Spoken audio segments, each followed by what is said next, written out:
Hey guys, what's up? It's Donna with Living Acts 29 Church. I'm here to continue reading our Year in the Word with Judges 8. And the men of Ephraim said unto him, Why hast thou served us thus, that thou callest us not, when thou wentest to fight with the Midianites? And they did chide with him sharply. And he said unto them, What have I done now in comparison of you? Is not the gleaning of the grapes of Ephraim better than the vintage of Abiezer? God hath delivered into their hands the princes of Midian, Oreb and Zeb. And what was I able to do in comparison of you? Then their anger was abated toward him when he had said that. And Gideon came to Jordan and passed over, he and the 300 men that were with him, faint, yet pursuing them.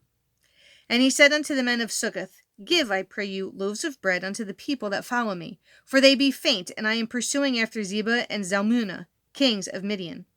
And the princes of Succoth said, Are the hands of Zebah and Zalmunna now in thine hands, that we should give bread unto thine army? And Gideon said, Therefore, when the Lord hath delivered Zebah and Zalmunna into mine hand, then I will tear your flesh with the thorns of the wilderness, and with briars. And he went up thence to Penuel, and spake unto them likewise. And the men of Penuel answered him as the men of Succoth had answered him. And he spake also unto the men of Penuel, saying, When I come again in peace, I will break down this tower. Now Zebah and Zalmunna were in Karkor, and their hosts with them, about 15,000 men, all that were left of all the hosts of the children of the east. For there fell 120,000 men that drew sword. And Gideon went up by the way of them that dwelt in tents on the east of Nobah and Jogbehah, and smote the host, for the host was secure. And when Zebah and Zalmunna fled, he pursued after them, and took the 2 kings of Midian, Zebah and Zalmunna, and discomfited all the host. And Gideon the son of Joash returned from battle before the sun was up. And he caught a young man of the men of Succoth, and inquired of him, and he described unto him the princes of Succoth, and the elders thereof, even 70 men. And he came unto the men of Succoth, and said, Behold, Zebah and Zalmunna, with whom ye did upbraid me, saying, Are the hands of Zebah and Zalmunna now in thine hand, that we should give bread unto thine men that are weary? And he took the elder of the city, and thorns of the wilderness and briars, and with them he taught the men of Succoth. And he beat down the tower of Penuel, and slew the men of the city. Then said he unto Zebah and Zalmunna, What manner of men were they whom you slew at Tabor? And they answered, As thou art, so were they. Each one resembled the children of a king. And he said, They were my brethren, even the sons of my mother, as the Lord liveth. If he had saved them alive, I would not slay you. And he said unto Jether, his firstborn, Up, and slay them. But the youth drew not his sword, for he feared, because he was yet a youth. Then Zebah and Zalmunna said, Rise thou, and fall upon us, for as the man is, so is his strength.